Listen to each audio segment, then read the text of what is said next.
Mi querido, querido, ¿quién es tu papi? Tú, tú. Necesitamos música de entrada. Hoy sería la canción Azul, azul. Mi mundo está azul. Sí, qué bueno, Larry, bienvenido de nuevo. Es tu podcast. Déjame empezar, Larry, con lo que hace un momento dijo Pete Hegseth sobre lo que está pasando con el caso del bloqueo, porque quiero comenzar por esto. Y esto fue lo que dijo Pete Hegseth. Bueno, La fuerza militar no tiene rival. Proyecta poder, impide el paso a los adversarios y protege nuestros intereses cuando y donde elijamos. Nadie navega desde el estrecho de Hormuz a ninguna parte del mundo sin el permiso de la Marina de los Estados Unidos. Para el régimen en Teherán, el bloqueo se estrecha hora tras hora. Tenemos el control. Nada entra, nada sale. Sale. Justo ayer Larry está totalmente lleno de mierda. Debe de tener los ojos marrón oscuro. Dios mío, miente, adelante. Perdón, solo con escucharlo. Es como uñas rascando una pizarra. Ay Dios, qué irritante. Perdón. ayer, Larry, supimos que un carguero iraní que transportaba arroz fue escoltado por un buque del Cuerpo de la Guardia Revolucionaria Islámica, cruzó seguro el mar de Omán y llegó a Irán. Y a pesar del intento de la Marina de los Estados Unidos de incautarlo, querían hacerlo por esto. ¿Cuál es la realidad del bloqueo iraní? Parece que los Estados Unidos están interceptando alrededor del 10% de los barcos que salen, porque no tienen suficientes buques. No se acercan a menos de 100 millas de la costa iraní. Si lo hicieran, les dispararían, así que se mantienen alejados. Pero, ¿sabes cómo es posible que un buque naval iraní acompañara a un carguero? Pensé que los habrían aniquilado. Ya sabes, Donald Trump nos dice, esta rueda de prensa de hoy busca, ya sabes, que vean lo efectivo que es nuestro bloqueo. Fue precipitada por los informes que se publicaron.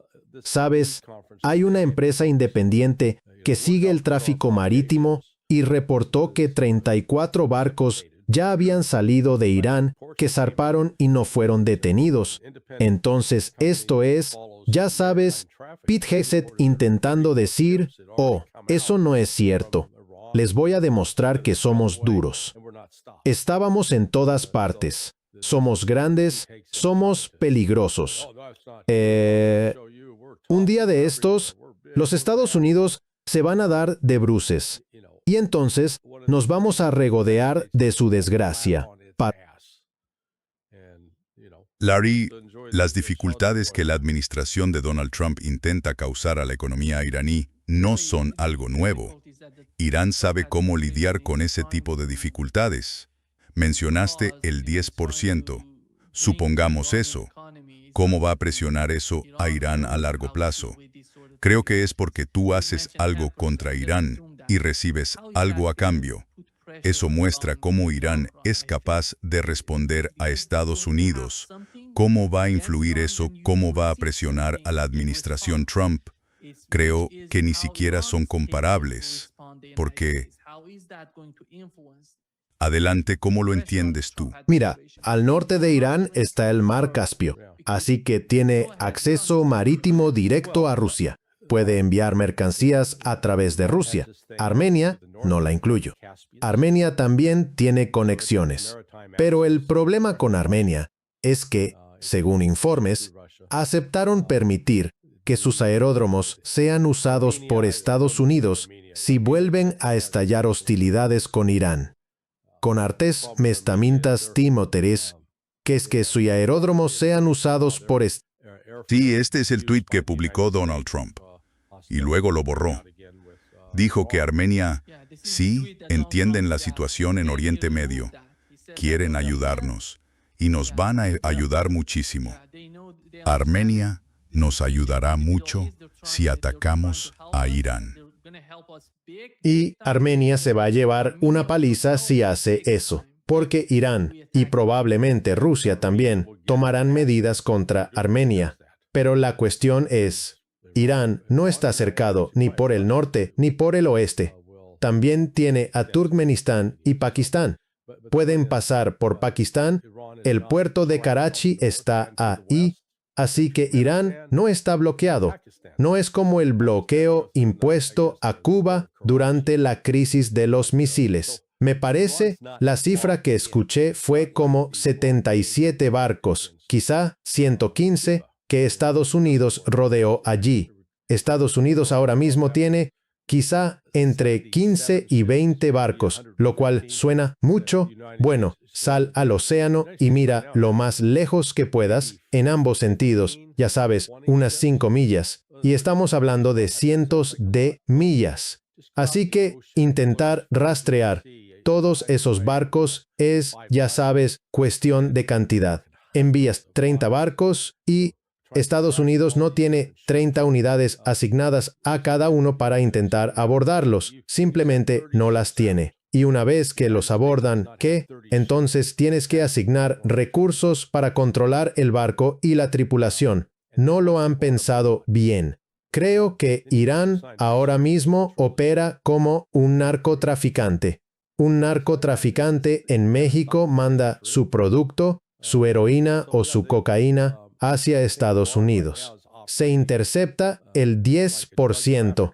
Es el costo de hacer negocios. Pero el 90% pasa y se lucran con ese 90%. Creo que eso es más o menos lo que está pasando con Irán ahora. Larry, ¿crees que aquí está la grabación del aeropuerto Ben Gurion? Se ven aviones cisterna estadounidenses, KC-46 y KC-135. Mira la escena. ¿Cuál es tu interpretación de la situación actual? ¿Ves que se avecina algo grande? Porque ayer supimos que los ministros de defensa israelíes dijeron que están preparados. Están esperando que Estados Unidos les dé una especie de luz verde para atacar Irán. Sí, ya tenían el plan. Hay un plan preparado para este enorme ataque aéreo. Ya sabes, Trump simplemente cambia de opinión o no recuerda de un momento a otro lo que decidió. De hecho, se le olvidan las cosas.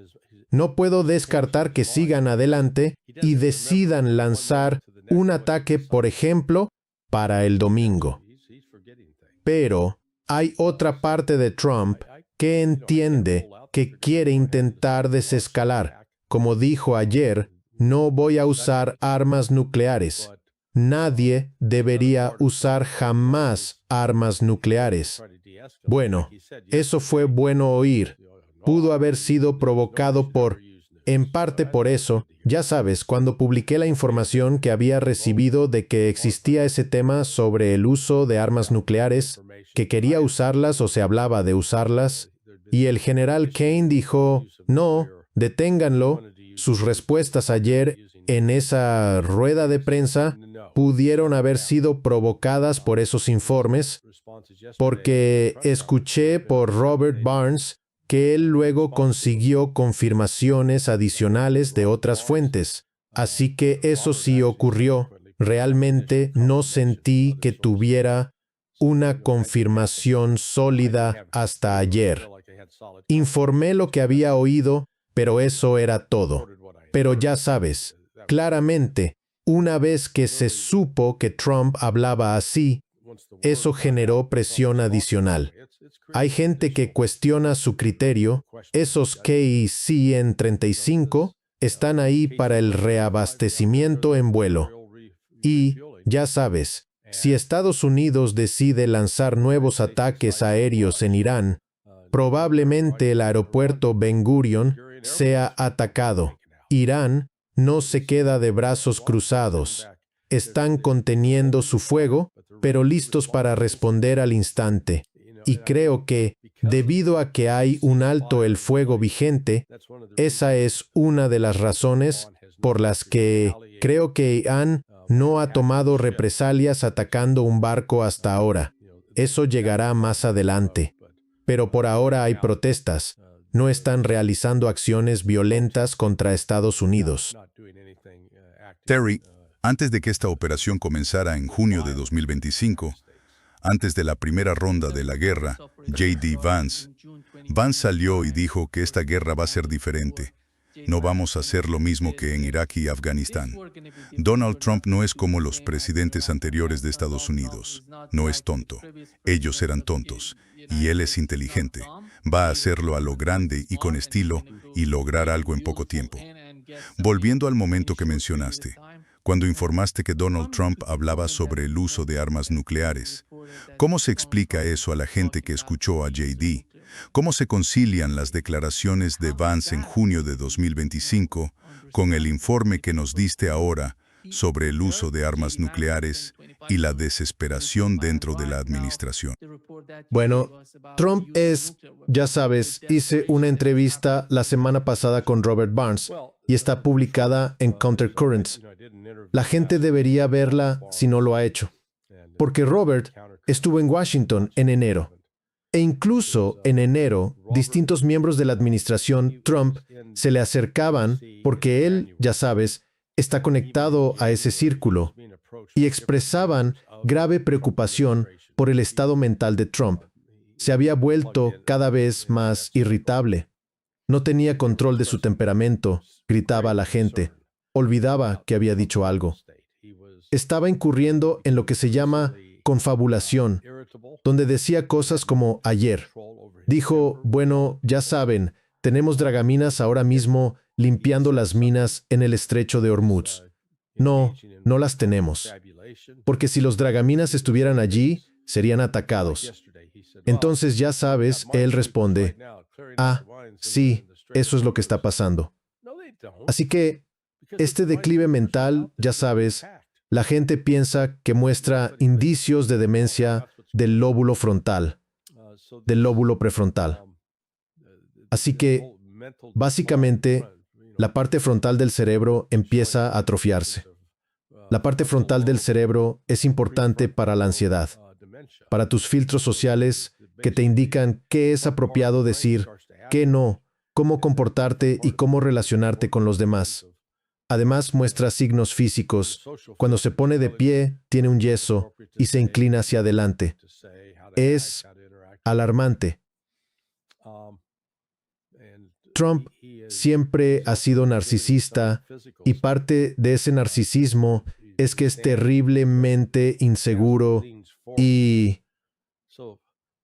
Así que le tienes que decir que es inteligente, que es genial, que es maravilloso.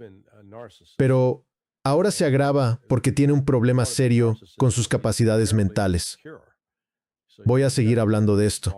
La gente tiene que seguir hablándolo. Deberían obligarlo a renunciar a la presidencia. Debería recibir asistencia médica. Pero, francamente, esto es irreversible. Solo va a seguir acelerándose y empeorando cada vez más. Y algún día, no es imposible, podría intentar ordenar un ataque nuclear. Simplemente por rabia. Y otra vez, no lo está pensando bien.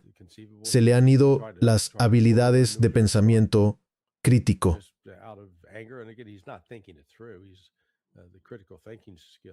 En cuanto a la situación doméstica de Donald Trump, cree que teme lo que le pasaría si pierde las elecciones de mitad de mandato en Estados Unidos o ya no le importa eso. Realmente no creo que deba importarle. Mira, con lo que muestran las encuestas, debería ser una alarma de 5 niveles. Y han estado intentando apuntalarlo. Pero él está metido en, mira esto. Vamos a construir este arco del triunfo. Mira ese gran arco y, oye, mi sala de baile. Ya sabes, habla de cosas que no tienen ninguna relevancia. Todo es para glorificarlo. Y además, está mandando a hacer una estatua enorme que lo hace parecer Kim Jong-un, como el líder de Corea del Norte. Es una locura. Y luego, cuando llegue la elección de noviembre y los republicanos hayan sido derrotados por completo, entonces empezará a gritar a la gente y a intentar culpar a alguien. De verdad me pregunto si podrá aguantar hasta fin de año, si esta tendencia continúa, porque no hay estrategia. Algunas personas siguen pensando que tiene un objetivo estratégico en mente, que está jugando ajedrez en 5 dimensiones. No, no lo está, en absoluto. Y el problema es la gente que ama a Trump. Tengo una hermana loca y ella se cree esas tonterías. Ah, sí, no, esto es un plan. Firmó una orden ejecutiva. Tiene todos estos poderes secretos. Así que lo sigue gente que está loca. Sí. Larry, creo que en lo que respecta a la guerra, no se arregla con la retórica. Ni aunque digan, estamos ganando, estamos haciendo esto y aquello. En cuanto a las capacidades, es distinto. Hay que ser realista. No se pueden inventar cosas. Y esto es lo que informó la cadena Cable News Network sobre las reservas de Estados Unidos. ¿Cuánto se ha reducido la reserva de Estados Unidos en las más de 7 semanas de guerra con Irán? Según esta evaluación y las fuentes con las que hablamos, las Fuerzas Armadas de Estados Unidos han gastado al menos el 45% de sus reservas de misiles de ataque de precisión, al menos la mitad de su inventario de misiles del sistema de defensa antimisiles terminal de gran altitud, diseñados para interceptar misiles balísticos, y casi el 50% de sus reservas de misiles interceptores Patriot, que son municiones clave de defensa antiaérea. Además, las Fuerzas Armadas de Estados Unidos también han utilizado aproximadamente el 30% de sus reservas de misiles Tomahawk, que son municiones de largo alcance clave para atacar objetivos lejanos, más del 20% de sus reservas de misiles aire-superficie de largo alcance para ataques a distancia y aproximadamente el 20% de sus misiles SM-3 y SM-6. Esto es importante porque esas municiones tardan en reponerse. Y según nuestras Sí. Larry, normalmente, ¿cuánto tiempo tardaría, si tuvieras que suponer, en que Estados Unidos recupere los niveles de antes de que empezara esta guerra? ¿En qué año estamos? 2026, sí. ¿Sabes? 6 años, quizá, si acaso. Mira, ese informe estaba equivocado. Que se usó el 50% de los THAAD, no, perdón, probablemente más bien un 80 o 90% de los misiles Patriot PAC-3. Apuesto que el 95% del inventario se ha agotado. Están al límite, prácticamente funcionando con las últimas reservas. Porque en total, producidos desde 2015 hasta finales de 2025, 4.620. Bien, entonces, cuando entiendes que cada vez que se lanza un misil contra un punto defendido por una batería Patriot, esa batería va a disparar 2 PAC-3. O sea, hagamos las cuentas. Le dimos al menos 1,000 de esos PAC-3 a Ucrania, ¿no? Ucrania ya usó todo lo que tenía. No le queda nada más. Además, los PAC-3 se habían distribuido, estaban en Israel, Arabia Saudita, Qatar y Emiratos Árabes Unidos. Todos tenían algunos. Y el número total de misiles que Israel disparó, y hablamos de misiles balísticos de ese tipo, que son los que esto debería interceptar, que ha lanzado desde el 28 de febrero, es como 4,000. ¿Entiendes? Si han lanzado 4,000, haz las cuentas. Eso significa que tendrías que tener 8,000 misiles PAC-3.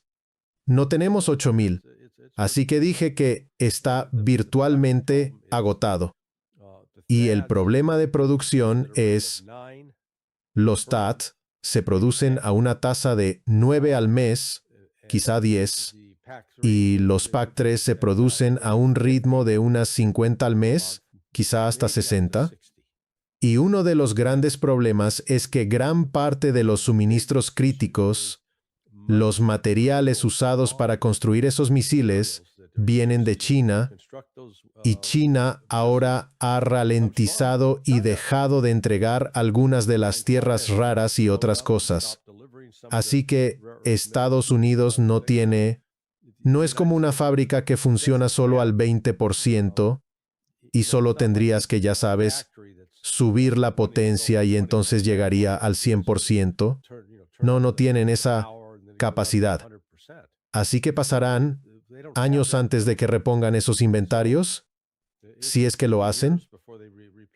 Y por eso insisto en que China en realidad está disfrutando esto porque Irán está luchando como un estado proxy para China y Irán está agotando a China el inventario de armas de Estados Unidos, de modo que ahora mismo Estados Unidos no está en condiciones en absoluto de atacar ni de desafiar a China.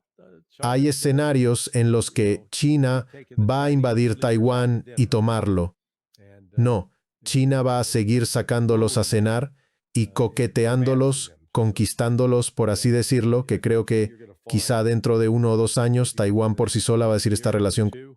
Quiero decir, tienen que sentarse y reconocer que no tienen bases militares de Estados Unidos en Taiwán. Y, ya sabes, Arabia Saudita, Qatar, Bahrein, Kuwait, Emiratos Árabes Unidos tenían bases de Estados Unidos y presencia de Estados Unidos. Los protegeríamos, y Estados Unidos no pudo protegerlos. Y entonces, si eres taiwanés, tienes que decir, hombre, ¿en qué planeta Estados Unidos nos va a proteger? No lo van a hacer. Y el problema, creo, con Taiwán es que son, en su mayoría, como Cuba. Y ves su isla y China puede rodearla y controlar todo lo que entra y sale. Pero el problema, las dificultades que están ocurriendo ahora mismo en Irán y la forma en que Donald Trump intenta presionar a Irán, es que Irán no es una isla que se pueda acercar o controlar desde fuera. Pueden causar sufrimiento, pero ese sufrimiento no es tan decisivo para el pueblo iraní, que ya vive bajo sanciones. Durante más de 46 años, es increíble el cálculo de Donald Trump y cómo cree que este bloqueo le da algún tipo de ventaja a la posición estadounidense. Sí, pero en esto no podemos achacarlo todo al estado mental de Trump. Porque, ¿cuál es la excusa para Hexet o Scott Besson, el secretario del Tesoro? ¿Realmente creen que, bloqueando el estrecho de Hormuz o impidiendo que salga cualquier barco de Irán en el Golfo Pérsico, forzarán el colapso del mercado petrolero iraní y de su economía? Eso no va a ocurrir. Pero entonces se convencen de que esto es todo lo que hay que hacer y, ya verás, Irán suplicará clemencia. Vamos, muchachos, estudien la historia de las sanciones y su efecto. Sí, en muchos casos causan graves dificultades económicas a los países sancionados, pero rara vez provocan un cambio de gobierno. Las sanciones a Siria contribuyeron, y el declive económico hizo que varios comandantes militares fueran susceptibles de ser sobornados. Podían ser sobornados y comprados, pero Irán, desde luego, no está en esa situación. Y con Cuba llevamos 66 años de bloqueo y sanciones activas. ¿Y cómo ha resultado eso? Sí, Cuba sigue ahí. Y ahora estamos hablando de tener que invadirla. Y de nuevo, sería una estupidez, porque si ponemos tropas en Cuba, habrá guerrilleros cubanos matando a estadounidenses. Y entonces Estados Unidos se verá ante la necesidad de matar cubanos. Y así todo esto se descontrola. Vamos a maunestaralan maunesa.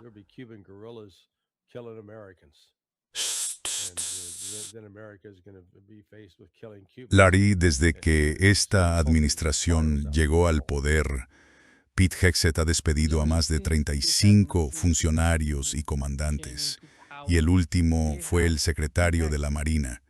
¿Qué significa eso para la situación actual con la guerra contra Irán? Bueno, en realidad, eso no altera nada.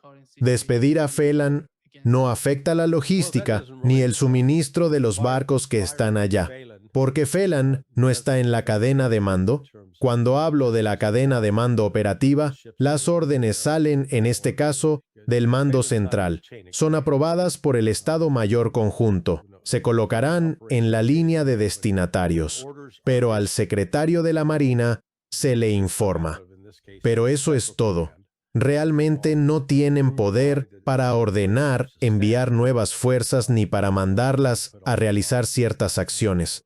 Por eso, el señor que estuvo en tu programa ayer afirmó que Phelan renunció porque se negó a cumplir una orden de enviar barcos al Golfo Pérsico. No, Phelan no tenía ese poder.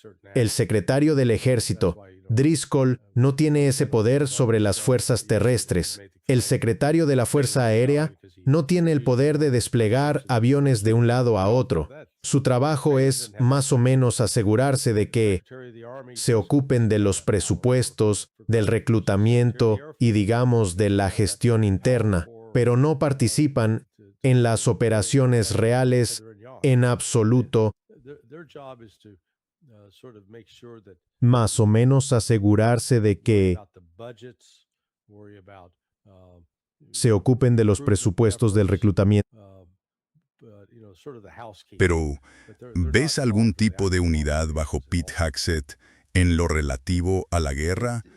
¿O hemos oído algo sobre si los técnicos, me refiero a la gente que entiende las operaciones, que conoce la naturaleza de estas acciones, tienen algún tipo de desacuerdo con Pete Hegseth o están de acuerdo con él? ¿Qué sabemos al respecto? Bueno, Hank Sethwin es inmaduro, es impulsivo, es el adulador por excelencia, siempre intentando ver hasta dónde puede meterse la nariz en el culo de Trump, y es muy susceptible. Así que ha tenido conflictos personales con algunas de estas personas, y Phelan, según tengo entendido, es uno de ellos, y él es celoso.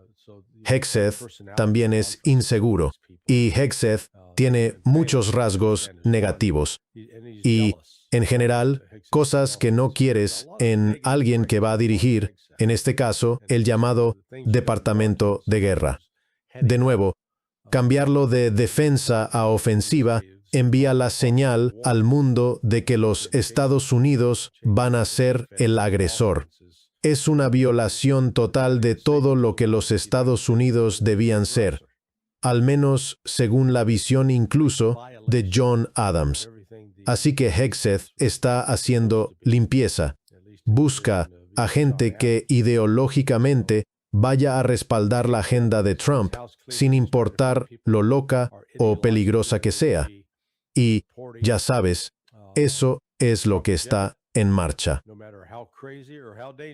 Creo que al final le van a caer encima, porque Donald Trump dijo una vez que Pete Hegseth fue de los primeros, ya sabes, en la administración que decía, vamos, hagámoslo, y él estuvo ahí, no Donald Trump, pero el New York Times también informó que Pete Hegseth sí estaba. Sí. Bueno, cuando lleguen al punto en que se haga evidente el fracaso total de esta guerra con Irán, entonces empezará en serio el juego de culpar a otros. Ahí es cuando, ya sabes, echarán a Hegseth.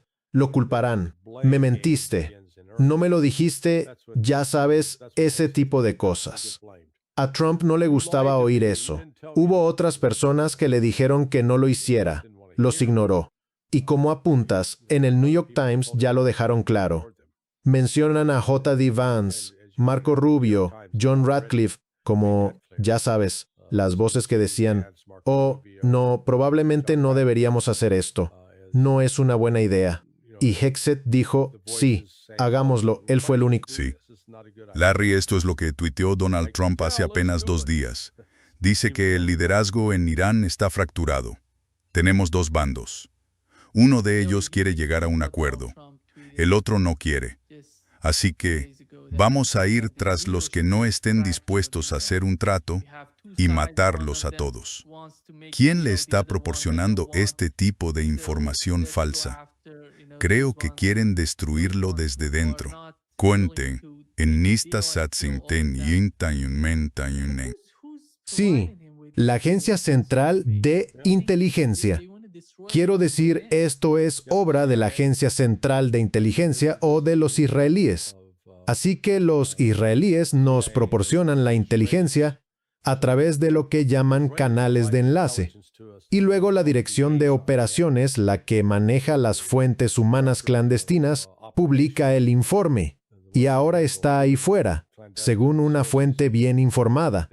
Y en cuanto a Irán, Israel insiste en que tiene fuentes bien situadas dentro del país. Y los Estados Unidos siempre dicen, bueno, no tenemos ninguna, así que tenemos que confiar en ellos. Creo que de ahí se originó esto. Y no es cierto en absoluto. Yo diría que hoy el gobierno iraní probablemente está más unido que nunca en su historia debido al tipo de amenaza que enfrenta. Y además, cuando te das cuenta de que Mustafa Khamenei sirvió en el cuerpo de la Guardia Revolucionaria Islámica de Irán durante 2 años.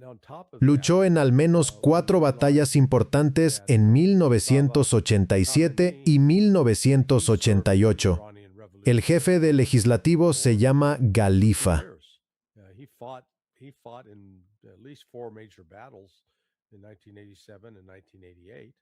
Al-Khalibaf. Calibaf, vale, Calibaf. Él también fue del cuerpo de la Guardia Revolucionaria Islámica. También tenía más o menos la misma edad que el ayatolá.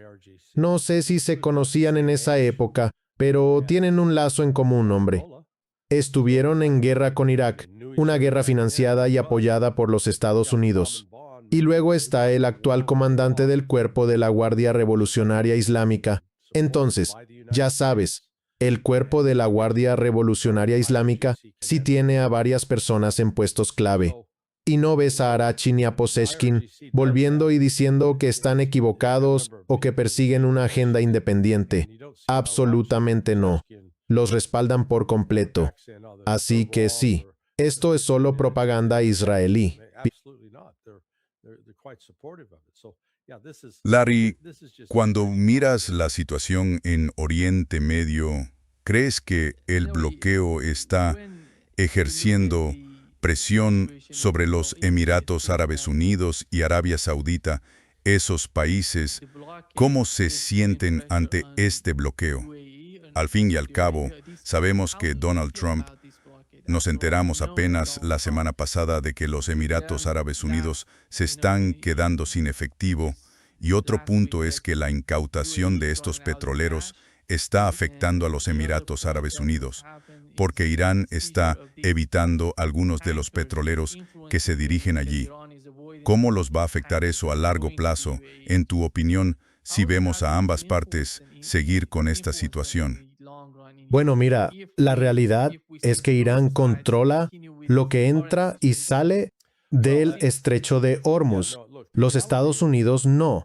Los Estados Unidos controlan desde una posición a distancia, probablemente a 300 millas de la costa iraní, quizá más lejos. Y a medida que te alejas del estrecho de Hormuz, entrando en el Océano Índico, el Mar Arábigo, ya sabes, la distancia aumenta. Entonces ya sabes, trato de compararlo. Una cosa es bloquear una puerta. Así que una persona puede bloquear la puerta. Pero, ¿qué hace si esa puerta es en realidad del tamaño de un estadio de fútbol? Bueno, una persona no puede impedir que todo el mundo entre. Y ese es el problema al que se enfrentan los Estados Unidos. Es un bloqueo de cara a la galería. es un bloqueo con impacto político aquí en los Estados Unidos. La gente promedio piensa, oh sí, la estamos rompiendo, estamos anotando nombres, los estamos deteniendo, tenemos a los iraníes justo donde los queremos. Y es mentira, que sí, que les estamos causando algún daño a Irán. No hay duda de que hay algo de presión, pero no lo suficiente como para obligar a Irán a cambiar su política. Si acaso, eso va a endurecer a Irán y lo hará decir, no, no vamos a rendirnos. Y al mismo tiempo obliga a los Estados Unidos a gastar recursos que no tenemos. Si sigues la deuda nacional, cuando Donald Trump asumió en enero, ya sabes, hace un año en enero, la deuda nacional estaba en 37 billones de dólares y hace apenas 2 o 3 días subió a 39 billones de dólares, añadió $1 billón a la deuda en apenas 77 días. Así que eso es, ya sabes, que probablemente veamos para finales de junio o el 1 de julio que otro $1 billón se ha sumado a la cuenta. Eso, ya sabes, va a crear problemas económicos reales para los Estados Unidos. Ahí es donde Trump no tiene una solución militar aquí. Eso es lo que no entiende. Y la gente que lo rodea tampoco lo está analizando con lógica respecto a, ya sabes, ¿qué podemos hacer realmente desde lo militar? No hay solución militar con Irán. La única solución es diplomática. Y eso tendrá que hacerse según las condiciones de Irán, porque Irán controla el estrecho de Hormuz y ahora mismo lo tiene en gran parte sellado con minas. Y Estados Unidos no tiene la capacidad para entrar y limpiar esas minas. O, como le dijo el Departamento de Guerra, el Pentágono al Congreso el otro día, sí, una vez que cesen las hostilidades, nos va a tomar 6 meses. Entonces, fíjate en la realidad de que no habrá tráfico significativo entrando ni saliendo del estrecho de Hormuz por al menos 6 u 8 meses, como mínimo, que sí, no. Ayesie, mosta, nomo, mo, a, me, ei.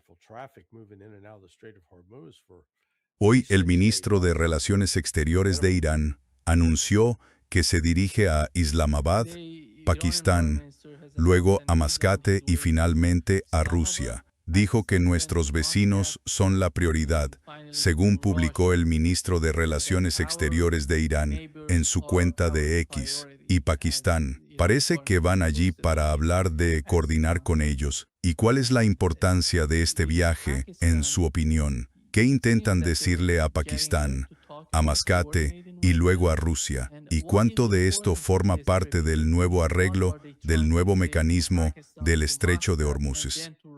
Sí, me sorprende que no vaya primero a Mascat. Está más cerca. Y luego de Mascate a Islamabad. Y después a Moscú. Así que yendo primero a Islamabad, probablemente o bien una combinación de decirles a los pakistaníes, este es nuestro nuevo mensaje a Estados Unidos. Esta es nuestra posición. No hemos cambiado. Y tal vez recibiendo comunicación de los pakistaníes sobre, ¿vale? Los estadounidenses, esto es lo que proponen. Entonces, el viaje a Mascate es para coordinar cómo van a repartirse las tarifas del dinero que reciben por los barcos que pagan el derecho a entrar o salir del Golfo Pérsico. Y luego, Moscú, para coordinar a nivel diplomático qué apoyo pueden obtener de Rusia de ahora en adelante. Y, de nuevo, Arachi hace esto sin una escolta del cuerpo de la Guardia Revolucionaria Islámica. De nuevo, eso debería decirle algo a Occidente, que actúa con la plena confianza del cuerpo de la Guardia Revolucionaria Islámica. Sí, ya sabes lo que hemos visto.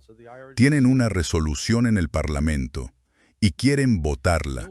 Y va a ser, creo que finalmente lo votará el Parlamento en Irán, lo que están proponiendo, que todos paguen en rial iraní el peaje que tengan que pagar. Y Rusia, al parecer, no tiene que pagar nada al pasar por el estrecho de Hormuz. Sí. O China. Rusia o China. Sí. Y otros países que ayudaron a Estados Unidos en este asalto, en estos ataques contra Irán, tienen que pagar una cuota extra para las reparaciones a Irán. Y es un plan maestro por su parte. Sí. No es, como dije, Irán, me encantaría poder entrevistar, sentarme algún día con Arachi y con el jefe del cuerpo de la Guardia Revolucionaria Islámica para ver hasta qué punto planearon esto, si realmente lo pensaron antes de hacerlo. ¿Realmente comprendían qué tipo de impacto y poder de negociación le daría esto a Irán? Sí. Tiendo a creer que se sorprendieron de cuánto poder le dio esto a Irán. Y, ya sabes, como el proverbial perro que persigue un coche, los perros nunca atrapan un coche, pero en este caso son el perro que atrapó el coche. El coche se detuvo en seco y no va a seguir hasta que el perro le diga que puede hacerlo. Los perros miran alrededor y dicen, oye, ¿cómo pasó esto? Así que creo que Irán reconoció que tenemos una palanca única. Tuvieron que pensarlo bien. De acuerdo, hagamos un programa de amigos y familiares. Si formas parte del programa de amigos y familiares, no tienes que pagar peaje para entrar y usar el Golfo Pérsico. Entras gratis. Pero si no estás en el programa de amigos y familia, vas a pagar. Entonces, los países empiezan a decir, oye, podemos ser tus amigos, empiezan a verlo de forma muy pragmática. Por eso, has visto movimientos diplomáticos interesantes de Japón y Corea del Sur, porque necesitan ese petróleo del Golfo Pérsico con urgencia. Y el impacto de la escasez realmente empezó a notarse esta semana. Será peor la próxima semana y todavía peor la siguiente. Sobre todo, observa la industria aérea y a ver qué le ocurre, porque en todas partes están recortando vuelos y subiendo las tarifas de forma drástica. En Torfostin ayaston. Espercisos espacisi, eso sí, eston, esi, eston, ose, geston, eso en, es, in. Sí, se cancelaron 20.000 vuelos de Lufthansa en Alemania. Ayer vimos el informe desde Alemania, pero no se trata solo de Alemania. Se ven cancelaciones a gran escala en los vuelos y cómo suben los precios. Y esto ejerce presión sobre Donald Trump. Creo que no es presión sobre los iraníes. Después de todo, ¿por qué él empezó esta guerra? Esta guerra no es una guerra por elección. Sí, él hizo eso. No puedes echarle la culpa a nadie más. Puedes culpar a Benjamín Netanyahu. Benjamín Netanyahu me obligó a hacerlo. De acuerdo. Pero, ya sabes, eso es completamente culpa de Trump. Y lo entiendo, es tan contradictorio, porque Trump siempre dijo que involucrarse en una guerra, ya sabes, en el Medio Oriente o en Asia Occidental, como prefieras llamarlo, solo te enreda en sangre y arena y no sirve para nada, te deja atrapado. Él lo sabía y aún así lo hizo. Larry, el resultado de la guerra hasta ahora con Irán, creo, es una gran victoria, no solo para Irán, sino para el sur global. La combinación de Rusia e Irán, Irán tiene un 20%, Rusia tiene aproximadamente otro 20%. Su capacidad combinada para dominar el mercado energético. Creo que a largo plazo, eso es enorme. Bueno, lo es, digamos, a corto plazo. Es bastante dañino para el sur global porque implica enormes dificultades económicas, escasez de combustible y lo más peligroso es la falta de alimentos. Esto podría traducirse realmente en, digamos, una hambruna global, potencialmente. La gente puede pensar que exagero, pero creo que es una posibilidad seria. Pero, como bien señalas, esta guerra ha acelerado aún más el desarrollo de una base económica de Brasil, Rusia, India, China y Sudáfrica. Una que sea independiente del petrodólar y de la hegemonía de Estados Unidos en ese frente. Así que ahora los países están intentando averiguar dónde poner su dinero. Están poniendo su dinero en China, no en Estados Unidos. Están comprando letras y bonos chinos, no bonos del Tesoro de Estados Unidos. Así que se da ese cambio. Y Rusia, ahora, Rusia ha tenido una economía estancada los primeros 2 meses debido a las restricciones fiscales impuestas por su Banco Central. Y ya sabes, aparentemente Putin se enfadó bastante con Nabulina. Y eso se está revirtiendo. Pero al mismo tiempo, muchos se están alineando. Necesitan gas ruso. Necesitan petróleo ruso. Necesitan fertilizantes rusos. Necesitan todo lo que Rusia tiene. Así que Rusia está en un mercado de vendedores. El vendedor puede fijar el precio, puede establecer la demanda. No, insecan así puchi asiste. Creo que de alguna manera subestimamos la importancia del estrecho de Hormuz antes de que comenzara esta guerra, Larry, porque lo es todo. No se trata solo de petróleo y gas, se trata de fertilizantes, de helio, se trata del Internet. Irán puede simplemente acabar con el Internet de estos países. Es simplemente increíble. Sí, no, escucha. Nunca me había sentado a pensar. Si el estrecho de Hormuz se cerrara, ¿cuál sería el impacto económico? Solo después de que se cerró, empezaron a preguntar, ¿qué impacto va a tener? Y cuando lo miras bien, piensas, madre mía, esto es grave. Esto afecta a todo el mundo, incluso a los Estados Unidos. Que, ya sabes, si tuvieras que ordenar los países que van a soportar mejor el impacto, serían Rusia, China y los Estados Unidos. Pero aún para los Estados Unidos, esto va a crear auténticos desafíos económicos, problemas reales. Recuerdo que hablaba con Scott Ritter, nuestro amigo en común. Me decía que, si pasaba algo, el estrecho de Hormuz no iba a afectar tanto a los Estados Unidos. Pero mira lo que ha pasado. Fue mucho antes de que empezara esta guerra. No sabíamos lo que ocurriría porque no veíamos el cuadro completo de la importancia del estrecho de Hormuz. Y Mirandi seguía diciendo que el estrecho de Hormuz se cerraría y que eso golpearía a la economía global. Sí, no, tenía toda la razón. Cuando me puse a ver los números me quedé estupefacto. ¿Quién iba a pensar que el 35% del fertilizante mundial se produce? Jamás lo habría imaginado. Si me hubieran metido en un concurso y esa fuera una de las opciones, habría dicho, no, eso es ridículo. No, no iríamos por ahí. No. Y cuando quitas el 35% del suministro mundial de fertilizantes y el papel que ahora juegan los fertilizantes en la producción de alimentos, de repente te das cuenta de que esto es serio. No tiene un impacto inmediato. Es, ya sabes, como la analogía que uso del comienzo de un tsunami. Cuando el tsunami golpea al principio, no es una pared de agua que te arrase. Eres tú, sentado en la playa, y ves cómo sube el agua. Se va, oh Dios, qué bien, mira toda la playa, mira todos los peces dando vueltas, puedes salir corriendo, pero cuando el agua vuelve, viene rápido y si no has buscado un terreno alto, probablemente pierdas la vida. Así que sí, eso es todo este impacto económico, digamos el primero, desde el 28 de febrero hasta el 10 de abril. A ver, ahora estamos a 24, entonces serían 17, digamos hasta el 17 de abril.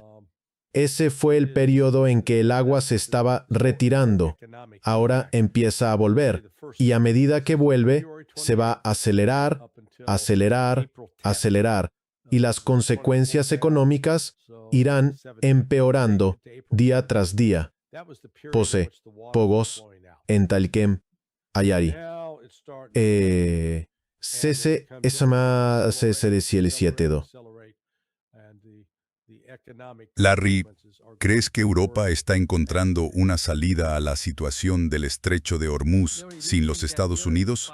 ¿O siguen pensando que tienen que hacerlo con los Estados Unidos? Europa, ya sabes, Europa no sabría qué hacer ni aunque le graparas las manos al trasero, ¿vale? No saben lo que hacen.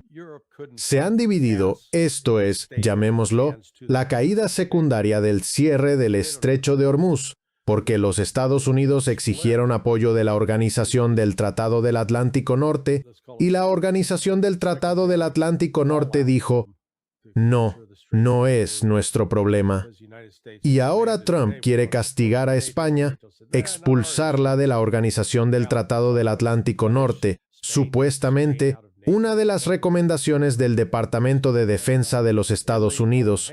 Italia le dijo, no vas a usar más nuestras bases aéreas para que tus aviones cisternas salgan a atacar Irán. Y, ya sabes, Italia no está de acuerdo. Así que, ahora se ven las fisuras. Ya había problemas de unidad dentro de la Organización del Tratado del Atlántico Norte a pesar de las afirmaciones de «estamos más unidos que nunca». ¡Qué tontería!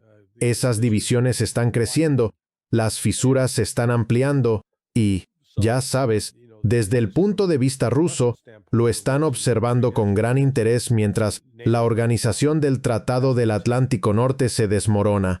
Hacia eso se dirige. Y entonces Europa se enfrenta a esta elección. Nos estamos quedando sin petróleo, con el anuncio de Kazajistán de que, a partir del 1 de mayo, no enviará más petróleo a Europa. Creo que Alemania era una receptora importante de ese suministro. Eso es otro 20% menos. Así que Europa tendrá que buscar una fuente alternativa. Como la clásica teoría económica, cuando tienes un suministro menguante, una cantidad cada vez menor de algo que todo el mundo quiere, su precio se dispara, no baja. Hasta ahora, Europa sigue actuando en contra de sus propios intereses. La solución más fácil para ello sería decir, ¿sabes qué? Tenemos que llevarnos bien con Rusia, tenemos que restablecer nuestros lazos con Rusia. Rusia, al menos, es un proveedor confiable. Pero, ya sabes, básicamente creo que quemaron ese puente, así que Europa tendrá problemas. Un chiste antes de acabar. Sé que vas con prisa, pero ayer Michael McFaul publicó en Axe que Ucrania está ganando. Créeme, justo ayer publicó que Ucrania está ganando. Debió de haber estado leyendo a Sy Hirsch. Dios mío, Sy escribió el artículo más ridículo que se publicó el otro día. Pero, ya sabes, ya veremos. Este fin de semana será revelador. Quiero decir, mira, aunque temo que podríamos volver a la ofensiva, hay una parte de mí que piensa que Trump seguirá con su patrón de hacer amenazas enormes y luego echarse atrás, que siga la ruta del taco. Así que, quizá, domingo de tacos. Lo sabremos. Sí.